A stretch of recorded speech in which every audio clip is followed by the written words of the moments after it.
Peter Angeles, the 4 guys, and me, and, heads in our hand.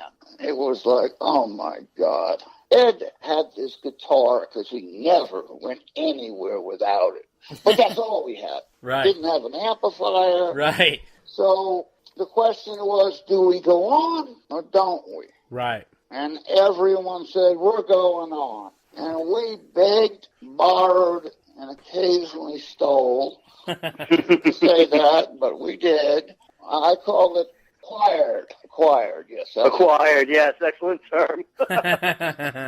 And we got up and we killed. Probably the most important show in 78 that we ever did was the TEXXAS Jam. And it's kind of weird, but my dear friend Neil Slozauer was hired by the promoter to shoot the bands from the stage. Sure. I didn't know that. So I had a leather jacket on. He remembers this is black. I thought it was brown. And I had my gloves and my glasses. I looked like Little Caesar. And I went over to him and I said, what are you doing up here with the cameras? He said, well, I was supposed to shoot from the stage. I said, well, I'll tell you what you should do. Get the fuck out the door and go in the front row and shoot your pictures. Right. He said, okay, no, whatever you want. And we became very close friends from then on in. Right. Then Neil had carte blanche. He was so good.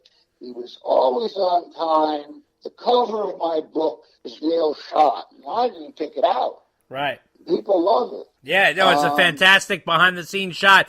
Now, did you ever think of maybe using a lot of this stuff that you have saved to make another book, or no? No, actually, Neil told me the coffee table books don't sell. Okay. It's a waste of time. Really? He's done a couple of those for Van Yeah, Halen, but right? he has such brilliant stuff. Right, right. I had odds and ends and stuff that I took pictures of and my wife did, and nothing like a Slozauer. Right. Or a Helmut Newton, or a Norman Seif. Right. And so Neil's would sell well. I think I could sell at least 30 copies. I'm not sure I could do that, but I would buy 25 of them. So, yeah. So now, Noel, we wanted to ask you about some of the unique items in here. Like Noel said, there's hundreds of them, and multiple in each lot. You have a 1984 David Lee Roth and Michael McDonald autographed document. Just give us a little taste as to what that is about. I'm assuming it's about the song I'll Wait. I wouldn't call it autographed. Okay. I would call it a demand contract. Okay. Michael McDonald and Edward sat at the piano for 20 minutes, and his lawyer came back and said, he should get half that song. I said, go fuck yourself. And I meant it, and we negotiated down to he got a quarter. Okay. Of the song. This is I'll Wait on 1984. And that's where that contract came from, and the signatures on it came from Michael McDonald and Edward. Wow. Now, that's interesting because I always thought the story was that Michael McDonald helped David Lee Roth with the lyrics to that song. Yeah, and my ass is bright green. Okay. I don't want to know why. Yeah, well, I get that way when I hear bullshit. Oh, okay. All right, but so it says the document was signed by David Lee Roth and Michael McDonald. So is that he was correct? The president. Oh, yeah. Okay. He was the president of the corporation. Okay. Oh, okay. All right. Right. So a lot of the documents. See, what I did was every manager steals, unfortunately, and I don't. So I thought up this system. I made dual signature checks that I couldn't sign. But two of the band members, any two of them, Al and Michael, Dave and Ed, they had to sign them. They hated me, but that's the way it went. Right. So I never signed a check. Wow. Okay. And, when I got my company together, PMC, back in 80, we went from making 25 cents to 50 cents on a shirt. We doubled our money. Right. Can't beat that. And on a Friday, we make 125,000. They do the same thing on a Saturday and on a Sunday. And what are you going to do with that money? You can't put it in the bank. No bank's open. Right. Right. And I don't say we were rough, but we weren't delicate guys. Right. Right. And our motto, WDSA, meant it. We don't fuck around. And normally we would throw it in a garbage bag. As also, I used to keep it in a red backpack. And it held about 100K, 150. And it's got WDFA. And that's in the auction as well. That was one of our money bags. Right. So by the time Monday came around, we're sitting with $400,000 or $500,000. Wow. And I had the most honest, wonderful merchandiser guy named Pat Kelly. And Pat, I had him from day one. He was an ex-Chicago policeman, and he knew all sides of it, from the bootlegging to the not bootlegging. And he was a very honest guy, and his wife, to be Debbie Kelly, would do the counting of the money. Okay. Never came up short, except one time, I think we got about $2,500 stuck in the bag, and it had been counted. And I knew this woman was going to lose her job, because it wouldn't tally with what we said was in the bag and what she counted, because it was hidden there. Mm-hmm. And Pat and I found it. Okay. So we did the normal thing. We stole it. No, we didn't do that. No. I went back to the bank, and I went to the woman, and I said, ma'am, this is your $2,500. And Pat was with me. And I think you're going to show up short. And she was in tears.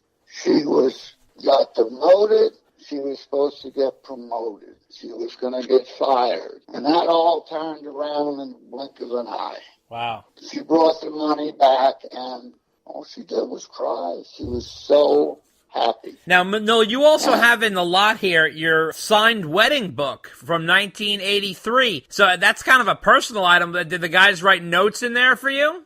No, I don't think they could spell out. No, I'm kidding. I think Al signed it.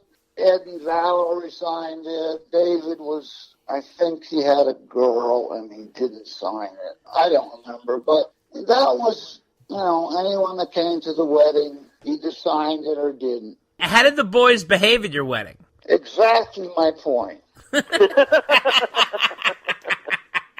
We had a cola line going in the basement, in the bath. Oh, boy.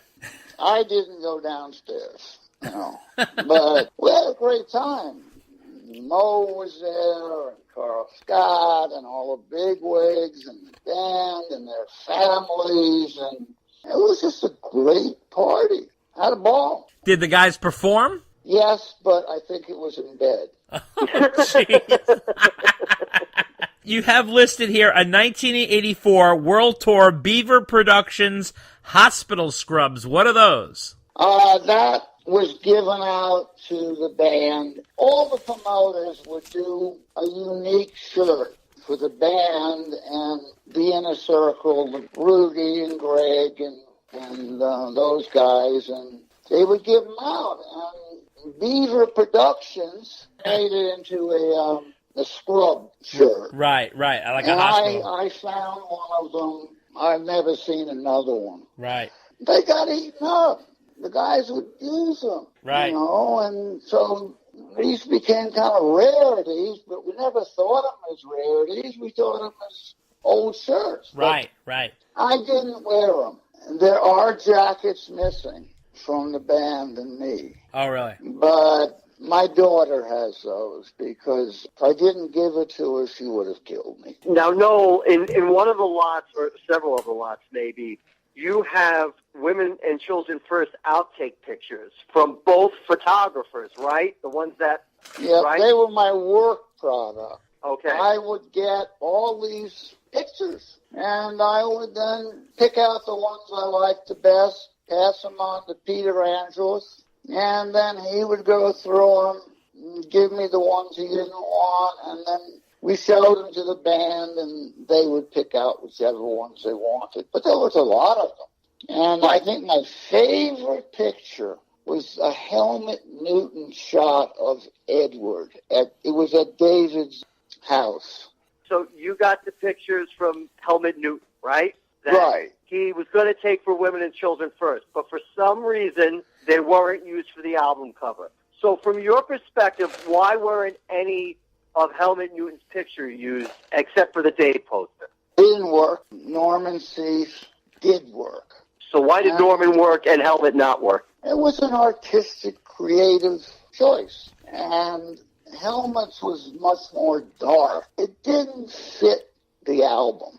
And we all agreed upon that. That was pretty much the band. I would have meetings with the band. And Peter, he was a brilliant guy. Aside of a lighting man, he was extremely good. He and Dave did the videos. Right. And they were wonderful. We decided we're not going to use it. Let's do a poster. And that's kind of a funny story, too, because I went to the record company, cheap motherfuckers, and I said, listen, we want to make a poster of David and, put it in with the record. They said, no, that's going to be expensive. I said, really? How much? I said, maybe 4 cents a piece. Cheap mother. Yeah, so at that point, they made a deal with me.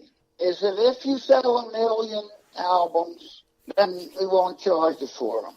And they forgot that deal because we only sold about, I think, 700,000 records. The rest were cassettes and other things. And they never put the two together, so they never charged us. But what they did do that was really cheap is instead of using a dust cover, that white paper. Yeah. Right. They wrapped the bloody record in the poster. Ah. That's how they saved the 4 cents. Yeah. Wow. No, I only saved a penny on that, but, that was good enough for them. You also have a 1982 Beat It original copy of First Draft video script for Eddie Van Halen. So what was that all about? Yeah, that just crossed my desk. Okay. He wasn't in the video. Right. I guess it was Quincy Jones who sat to me and said, what do you think about Ed being in the video?